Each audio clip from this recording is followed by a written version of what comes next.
Hi, I'm Nicole, and I'm here to tell the student stories at New York Institute of Art and Design. And today we're meeting with Jennifer Caterinacci. How are you? I'm good, thank you. Good morning. Good morning. So we received your Graduate of the Year application and we were totally blown away. So you are one of our finalists. Yay. I absolutely loved your story. It was so in-depth and detailed, and it was so engaging. We were all like sitting around like on a Zoom call together. We went through the whole thing and we were just really excited to read it. So thank you for submitting it, and thank you for all the wonderful things you said. How do you feel about being a finalist? Exciting. I feel like on a day-to-day basis, things that I do aren't that exciting, but then other people are like, oh my gosh, that's so cool. You have Airbnbs and you're in design school, now graduated. But and then doing real estate and just all these different avenues of things that we have going on. And so it's really exciting to be kind of recognized or acknowledged, I guess, for all these different things. Because in the moment, it feels like it's not that exciting, right? One thing at a time. But then when you take a step back and look at it from a bird's eye view, you're like, oh, there's kind of a lot going on, a lot of different Yeah, things happening. absolutely. Yeah, you have like so many hats that you wear. Just for a little background for everybody listening and watching, you're an interior design graduate, but you're also a realtor and a certified home stager. You live in Phoenix and you were working in luxury hotels prior to getting into interior design, but you love a do-it-yourself project. That's kind of how you got started, right? Right, exactly. So, and you also now are the owner of Mulberry Homes, which has short-term and long-term rentals. Right, exactly. And I'm not gonna lie, I totally went through the site and I was like, "Ooh, I love all of these." Oh my gosh, come stay with us whenever you're in Scottsdale. I would love to, definitely. So, in your application, you said you first kind of got interested in design in middle school, sponge painting your bedroom, some convincing for your parents to let you do it. But then you started decorating your dorm room in college. So when did you realize you could turn this into a career? I remember when you're graduating high school, everyone's like, what do you want to do? And I was talking to my parents. I'm like, maybe I want to do like design. And they're like, no, no, no, like go to nursing or do like a job that's more established. And so I ended up going into communication. I graduated with organizational communication degree and then a minor in event planning. So that's kind of how I got into the world of luxury resorts and hotels. And but all along, like I was always decorating my apartments or my dorm rooms, or people would be like, come over and help me do mine. And so it was always just a hobby that I loved. Once my husband and I started flipping houses was when I really got a full depth view of what design is really about, and making all those decisions that go into a house renovation, and from the big things like the cabinet colors and the paint colors to the knobs and the tiny little, every little decision that goes into it. And then when we started furnishing properties for short-term rentals, it was like a whole new chapter of things that opened up. Like I got to pick out all the furniture and I had a budget and I could just do whatever. I got to go shopping and buy every little thing, every little decor item, because I really wanted these Airbnbs and VRBOs to feel indigenous to the area, to have like a local flair or a Southwest feel. So I just dove into that. And then sometime around all of when that was happening, I was also doing real estate. I had left the hotel world by then. And my husband's like, why don't you just do this for other people instead of like just us? And I'm like, oh no, like I don't know how to design for other people. And he's like, I think you could do it. And I'm like, no, like if they don't like boho, mid-century modern, like I wouldn't know what to do. And he's like, then go find somewhere that can teach you the things that you don't know. And that's really kind of how I got led to the New York Institute of Art and Design and found your program. And here we are today. Yeah. So what was it about this program specifically that drew you in? I know you mentioned that, you looked into programs in different schools, but what was it that ended up, getting you to settle on NYIAD? Well, it was COVID. So I was home a lot, and the opportunity to do it all online was pretty intriguing. I liked that physically I was able to have the the different books for each chapter. I'm a very tangible person, as probably most people are in this field. And the option to do it dual, right? To have everything here, but also to be able to complete all the courses online and be able to upload everything remotely, I really, really liked. And then of course I read all the reviews and any information I could find about the program, and graduates seemed really pleased with the knowledge that they came out with. And you know, your Instagram, and I looked at all the followers and people who had tagged you, and everything was really positive. So decided to take the plunge and see what it was all about.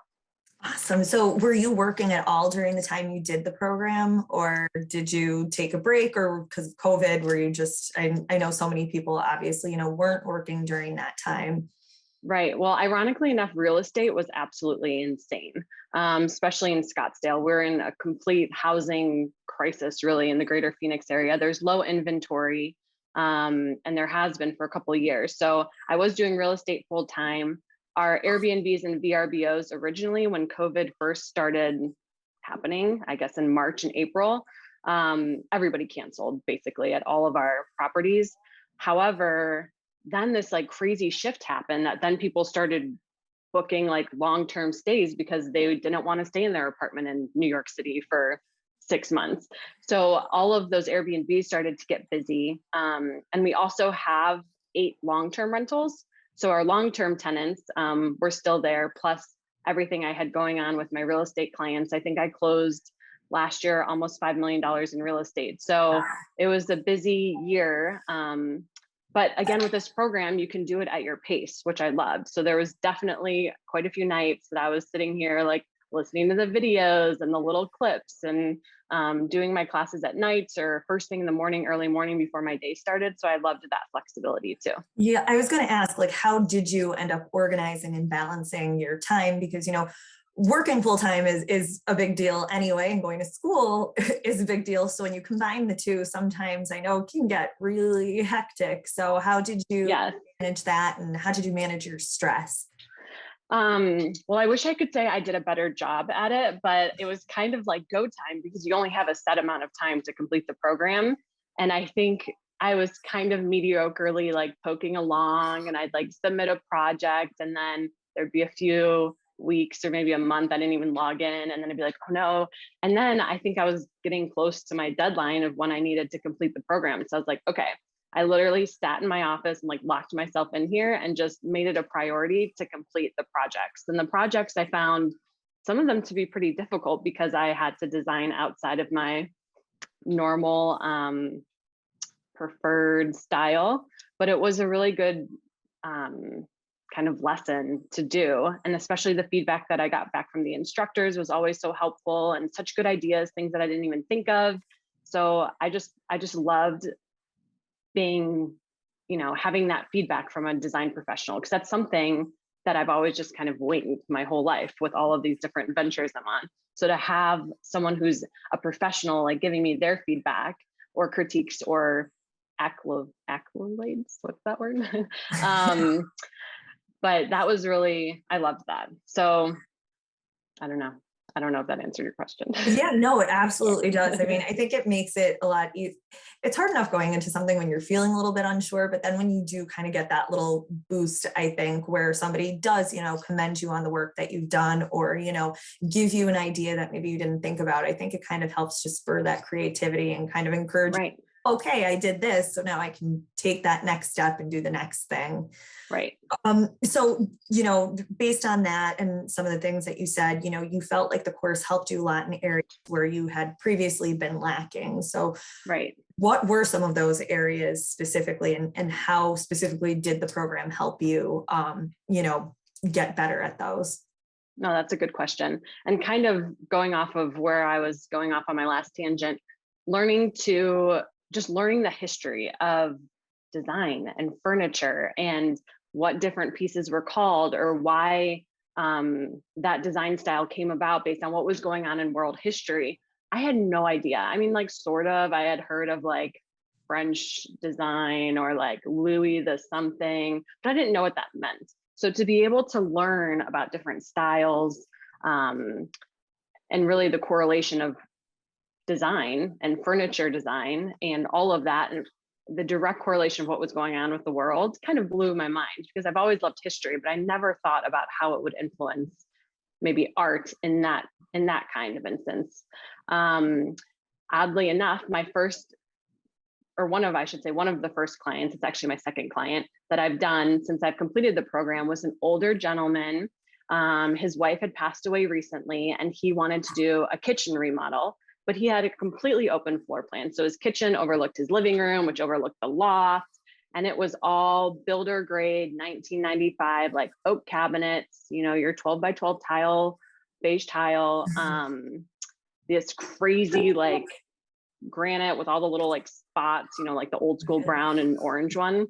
And then he had like carpet inlays and it was just a lot going on. And he's like an older Italian gentleman, so we bonded over that, but he had a very intricate, ornate style, like scrolly furniture and like just I'm things half Italian, so I totally get what you mean. Yes, me too. Yeah, so I felt like I was in like my grandpa's house basically. And he wanted to update things and freshen it up, but not like too much, because he didn't want to change his artwork. He didn't want to change his main living room furniture.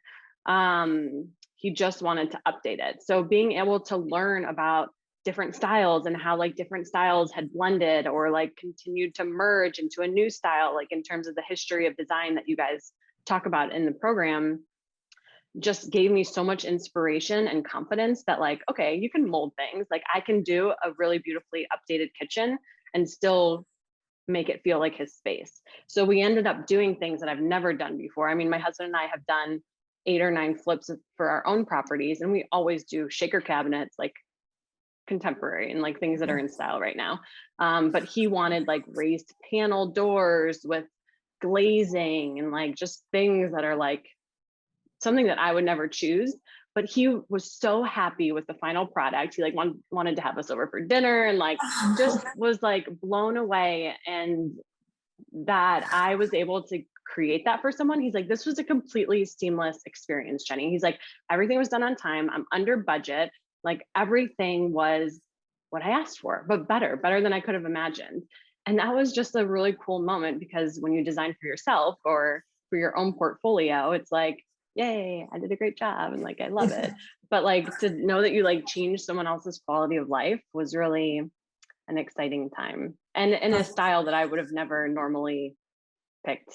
Probably most of I love how you just worded that about like their quality of life, because I mean, like your living space is such an important, like some people look at it and it's like, oh, it's just a house. But I mean, that right. Like your house isn't just your house, it's your home, it's your space, it's where you go for solace, refuge, you know, your happy times, your times. So, you know, your environment, I think, is really, really important for your outlook on everything else. So it's hard, you know, like I, for instance, am in an older home. It was my grandparents' home, so it meant a lot to me. And I feel like we're still constantly doing things to it, because I just didn't know at the time what I wanted to do. And I didn't want to make a knee-jerk reaction and say like, oh, we'll just do this because, you know, I have to do something. And so it's been a really slow process. But when I see little things come together and it's like, oh, I really like this now, or I feel like this is still there, that reminds me of them, but it's got my own style, you know, it really does change your quality of life. I think you can appreciate everything else a little bit more. So I love how you worded that.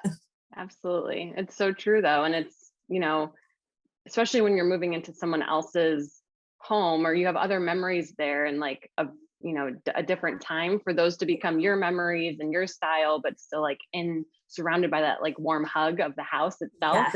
I love that. I love that so much. So that's really cool that you get that. Thanks. So your first design jobs were your own homes. You did a 1,600 square foot townhouse. What was that whole process like, especially being like, oh my gosh, you've done a big project? We had no idea what we were getting into. So my husband and I, we were just dating at the time actually.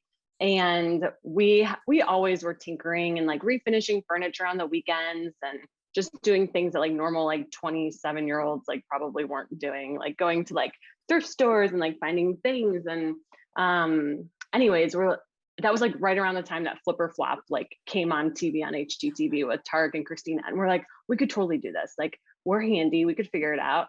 So we bought this 1,600 square foot townhome, 2 stories, an amazing location right near like the entertainment district in Old Town Scottsdale, which has continued to grow over the last 9 years that we've owned that property. But it was original, 1962. Like it had mauve carpeting, like in the bathrooms.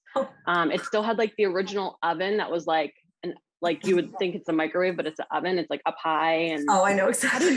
how did grandma get anything out of this without like dumping it on her head? But yeah, avocado countertops. The cabinets were just like old and wood, and there was walls everywhere. Like the whole thing was really choppy, and they had stained orange concrete floor on the lower level. Like it was just bad, and the whole thing was like ugly and like doors everywhere. And so we're like, we found a structural engineer to work with, and we totally took down all the walls. And we didn't really know at the time, because on TV, of course, it looks really easy, but they're like, yeah, so you're going to need like a beam this way, but then you're going to need to attach a new beam to that beam, and this is going to be pretty expensive. And we're like, okay, whatever, we can do it. And so we did all of that. We opened it up. It looked amazing. We redesigned the kitchen. We closed the sliding door so that we could have a bigger kitchen, added a peninsula, just updated the whole thing. Well, we had also started looking for a renter for our current home at the time. And we signed a lease with her. So she was like ready to move in, but the new house, the condo didn't even have any walls downstairs, like no drywall or anything. And we're like, oh no, like there's no kitchen, but I guess we're moving in. So we like literally like lived out of coolers and lived through that half of the renovation for a couple of weeks. But yeah, and then the first time we took a shower, we realized that one of the cast iron pipes was broken inside the wall, and it totally flooded the downstairs after we had just put in this beautiful wood flooring. And Oh no. so that was really depressing. But anyways, now it's beautiful. We love it. We've actually changed it into one of our Airbnbs now. And it is just like one of my favorite spaces. It's just so beautiful. It turned out really good. It flows well, and it just feels so much larger in terms of functionality and living space than it was before. So. Oh, that's so amazing. I'm really like just impressed with like that whole process, and just having that, that attitude and that mentality to tackle something that big. Because I like just trying to pick out a paint color for things. Stress for like weeks on end, and then I'll pick a color, and then I go to get the paint, and like, never mind, I changed my mind. I don't know if this is the right one. Paint is like my husband's like worst nightmare, because if I have to pick a color, he's like, I don't want to hear about it, I don't want to know about it, you just pick something and that's it. Because the amount of anxiety you get just trying to pick a stupid color. So I can't imagine tackling such a huge project like that and still coming out of it and then wanting to continue doing it again, to keep doing it again and again. And I remember when because we did as much as we could on ourselves. Like obviously we didn't know how to do electrical and plumbing, and maybe we should have used a different plumber, but we hired out all of like the structural stuff like that. But in terms of like the painting, physically painting ceilings and walls and anything that we could do on our own, we did, including the cabinet design. So we went to a cabinet, like a discount cabinet person, and told them like the dimensions, and they helped us with the layout. And this was before I knew how to use CAD or like any type of program that I could do it myself. And we like have our sample cabinet, and then we're like, okay, now let's go find countertops. So we're just like wandering around these like slab yards. And of course, like the people that work there are trying to help us because we probably looked lost. And I had a white shaker cabinet, and I wanted to do a colonial white granite countertop, which is like mostly white with a little bit of gray, like speckling and movement. And then there's like these little like shiny purple spots in it. So it's kind of like, it was really up and coming back then. And I remember the lady who worked there was like, you cannot do white cabinets with a light countertop. Like that's not how you do it. And I was like, no, that's like how I'm going to do it. And she was like arguing with me. And I'm sure out of like the goodness of her heart, she was trying to just push us in a different direction. I was like, no, this is what I want. So we got it. And then we did like this really beautiful, long gray glass subway tile backsplash, which at the time, like no one was doing glass, anything that I knew of anyway. And so it was very cutting edge at the time, but I remember like getting those little moments of pushback. And I guess all of those little moments that I was like, no, this is like, this looks good. This is what I want to do, like has slowly kind of evolved into the design that I do today, I guess, and the confidence that I've really learned along the way. I was going to say, do you think that the program then helped you to build up that confidence? I mean, obviously you have a real 100%. idea of what you like and what you know looks good, regardless of maybe what other people may think, you know, you have that vision in your head and you know, like when you execute it, it's going to look like what you want it to look like. But do you, meeting that pushback, sometimes people are like, oh no, well, hang on, let me rethink it. But you said your confidence built up over that time. Do you think that coursework helped to either facilitate that or move it along more quickly? 100%. I remember one time for one of the projects we worked on for the design class was we had to design a dining room for like a pretend client. And we didn't have a lot of information about the client, but like just enough of what they wanted.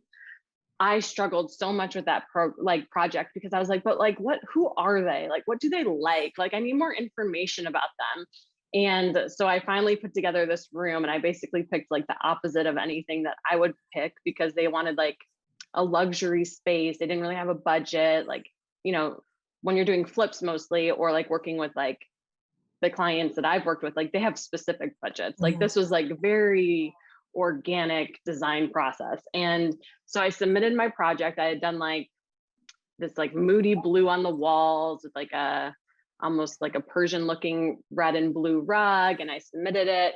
And the instructor was like, this is good, but it's like, okay, like you could do so much better. And like, this is pretty basic. And I had done like a wine bar with a wine fridge, but I had done black accents throughout, like black and gold sconces around the artwork and a really pretty like gold West Elm chandelier. But I had done a stainless steel built-in wine fridge. And she was like, why? Like, why don't you find a black one? And I was like, what? Like, I never even thought of doing a black wine fridge. So just instances like that, I just feel like it's so obvious, but I had never done a black wine fridge ever. And so I didn't even really know it existed, but just for someone else that had a little bit more knowledge and a little bit more experience and a little bit more everything to be like, oh, this is okay, but like, why don't you do like a few different changes and make it awesome? And I love that because that feedback was just really awesome for me to hear and to get feedback from someone who like I appreciated and respected and wanted to learn from, you know.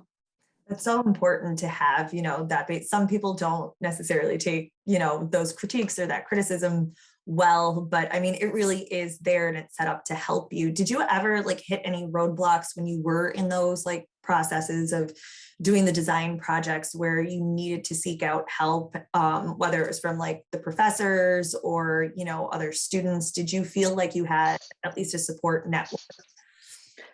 Yes, 100%. There was one time, and this was like early on in the class, because again, all of like everything I had known up until that point, like I had taught myself and I didn't teach myself correctly, right? Like a room sketch, it would just be like me, like on a little like napkin, like measuring out sort of close enough. Like it wasn't exact, but like got the idea. And then like putting it in my little like cheap architect software and like building the rooms that were like close enough, but not exact. And like, but for what I was doing, it didn't like have to be exact. And where am I going with this story? Hold on, let me go back. Oh, so wait, no, hold on, completely lost it. What was the question? What was I talking about? Sorry, I know I made it like really long-winded. Just like, did you feel like you had support if you needed help? Like sometimes with online, people are like, oh, well, you know, I'm just doing it online. I'm turning in assignments, I'm doing the work, and then I'm kind of like on my own there. But you know, if you need help, did you feel like you had enough resources available to you?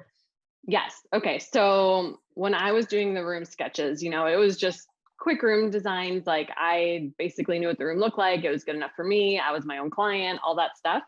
Well, when we were doing sketches of bedrooms, the professor kept pushing, or instructor kept pushing back and saying like, you don't have like the walls around the closet. And I'm like looking at my graph paper and I'm like, I have a wall around the closet. Like, what is she talking about? So I did set up an appointment to call and I was like, I am just so confused. Like, how can I like be missing this? And it was just the littlest tiny tweak. Like I just had a line around like where the inside of the closet was, instead of like the true thicker, like wall is really what it was supposed to look like. But it like never crossed my mind that that should be a wall inside the closet, because like the wall was on the outside of the closet, right? Like just little, like those little tweaks that just like make you more professional and like legit, I guess. Because when you're taking your diagram to a closet designer or someone who needs the things to be correct and exact and needs to understand your designs and diagrams and blueprints, just all of those little tweaks really takes you from sort of knowing what you're doing to actually professionally being able to like present information to other professionals in the industry. So I loved that I could just set up an appointment. I mean, it was a 20-minute call. I ended up asking a few other questions while I had them on the phone, but it was so simple. And yes, so I felt completely supported. Oh, great. And like kind of spinning off of that, you said, when you'd have to go to, other professionals in the business like now. So do you feel like the coursework helped you to build those relationships with other trades professionals and contractors and everyone else you would have to meet with in order to, execute these projects? I feel like my situation was a little bit maybe different than what most people go through, because I had already been building those relationships for, Mhm. 7 or 8 years prior to taking this class. But I mean, they all knew that I was doing this program because I told them, and or I give them feedback that would maybe have been something different than I would have said a year ago. And they're like, "Oh, did you learn that in design school?" And I'm like, "Yeah, I did. And it's awesome." So like, this is like how we should do things. And just like little stuff like can light placement in the kitchen. I had always been a big proponent that it should be like over maybe like 2 sets of lighting, like one over the countertops and maybe one like more in the walkways. Whereas in school we learn like really like a foot and a half away from a wall or a cabinet is probably a more appropriate place for a can light, and you can do other types of lighting to highlight other areas. So just like those little things that just make your design professional and like more functional, or in a different way that maybe I wouldn't have thought originally. It's really interesting. So obviously, and like based off what you previously said, and just from talking to you, I can tell like you have your own set style that you're really into, and that seems to be like your favorite to work with. What would be your least favorite styles to work with? If you Oh my gosh.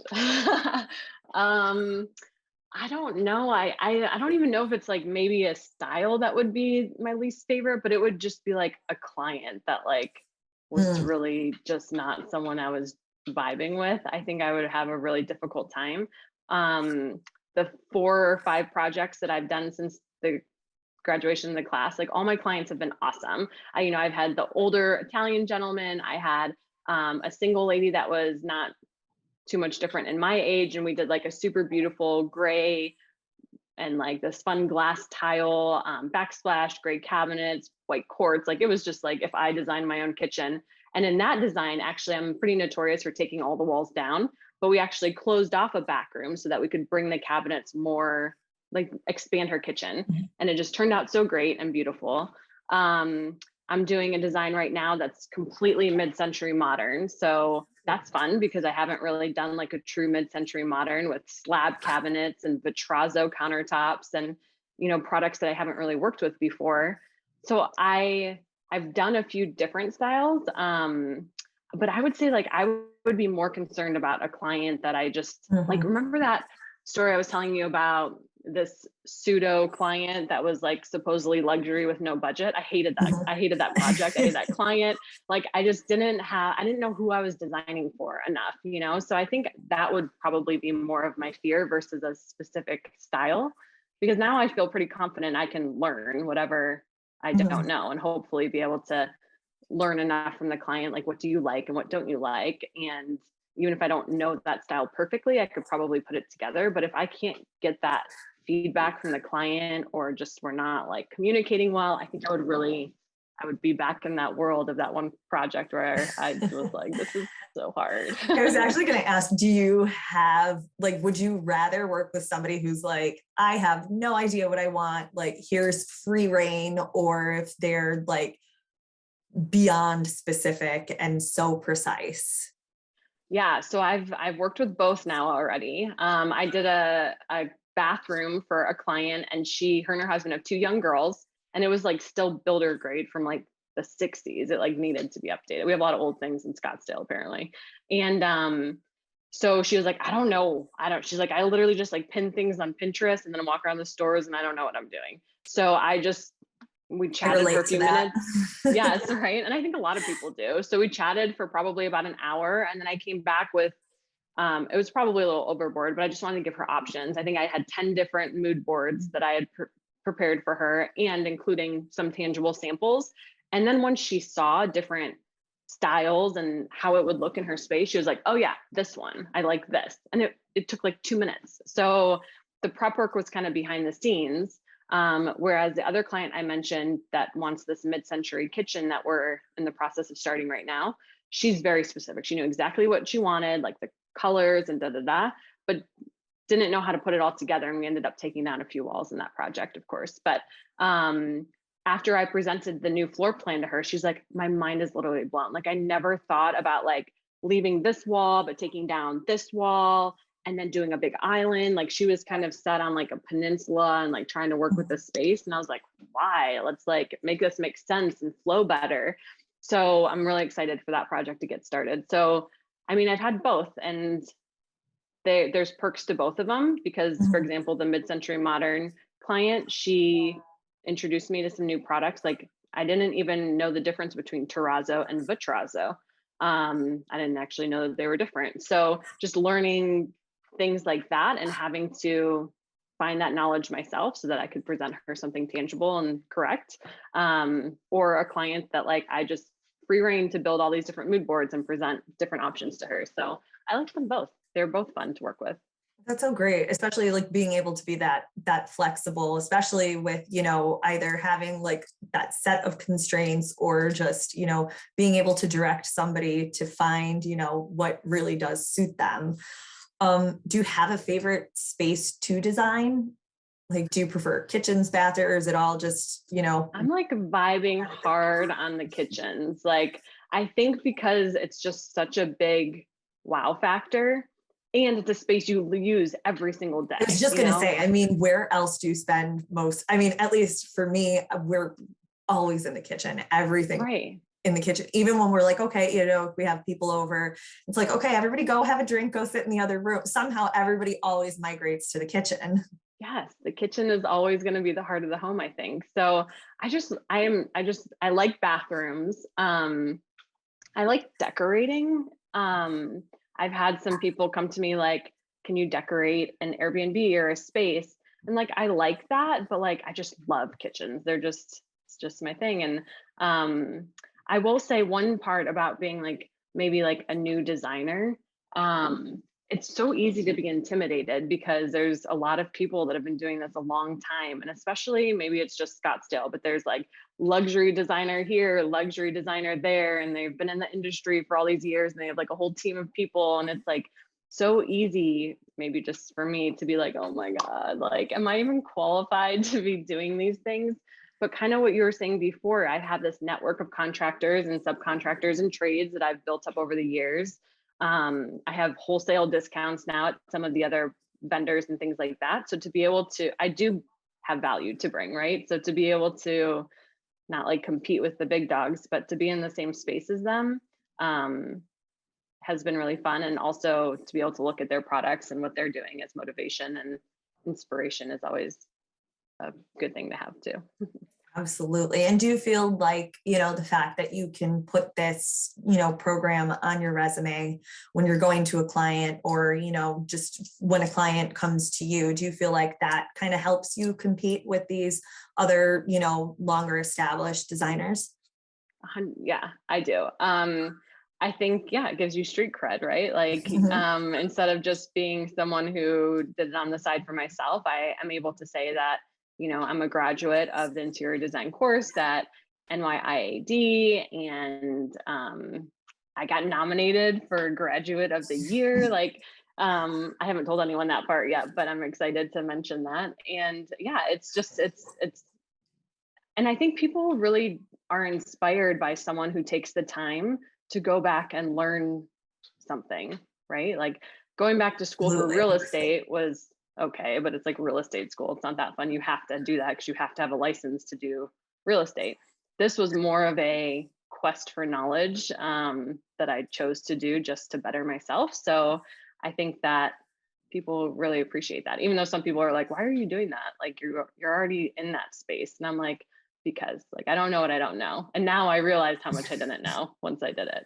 I think that's such a really like important point to make for people, because like you said, maybe you don't necessarily have to do this, especially if you're already working in that field. But I think it does show potential clients, potential employers that, you are ambitious, you do want to take that extra step. And like you said, it's an indicator that you're always looking to improve your knowledge and, succeed and do better and, just be able to bring something new at any time. Right. I mean, and the knowledge that came out of that program, it's like invaluable, really. Even if it was a modified program of what maybe you'd learn in a traditional 4-year degree. But still, for what I was doing, it was exactly what I needed. That's so great. So do you have any specific goals moving forward, or are you good in this space right now and just, letting it all sink in? I mean, that's a great question. I don't know that I've really thought maybe my next big plan. I'm really just loving that I'm working with clients in this space. I mean, I'd love to acquire more properties. I'd love to do more of like the vacation ownership design style or side of things. But I'm really pleased with the trajectory of design and like how it's just word of mouth. Like I do a kitchen for this person and then I get a new client out of that. And then, someone that my husband knows mentioned that they saw on Facebook that I graduated from design school, and then they're calling me to come do a consultation for their kitchen. And it's just like, I mean, I guess my goal is just to really continue to grow and hone in on what I'm doing or what I've learned and what I'm kind of doing now, but maybe on a little bit bigger scale. But never in a million years would I have worked with other clients without the confidence that graduating from this program gave me, because I was completely terrified to design for someone else, like someone else's money, someone else's budget, like someone else, like, can I bring someone else's vision to life? And it scared me. Like I didn't know if I wanted to take on that responsibility, because this is someone's life that you're transforming and it's costing them money.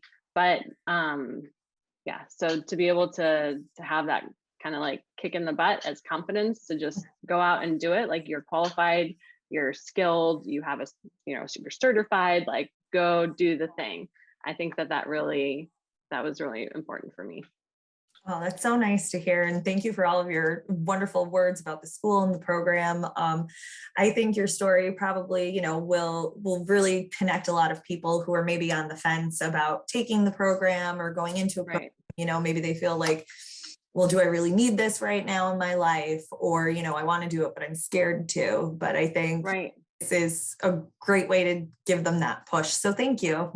Yes, of course. I mean, I needed that push, so I'm happy if it helps someone else. Because really, if they're interested in the space anyways, like just take the plunge. Like you're going to learn things, you're going to get something out of it. And for me, it's changed my life. So hopefully that happens to everyone else too. Oh, wonderful. I mean, they're gonna get out what they put in, right? So Definitely. if you just want to meander through and not try that hard, I'm sure that there's people that do that. But if you actually want to try and be involved and have that communication with your instructors and listen to their feedback and ask questions, it becomes a really valuable tool in your toolbox. Oh, that's so great. Well, that's it for me. I want to thank you again and congratulate you again. Thank you. Definitely something that, you will be great to add to your resume and your CV going forward. And I think it's just, a testament to all the hard work you've put in. So congratulations to you.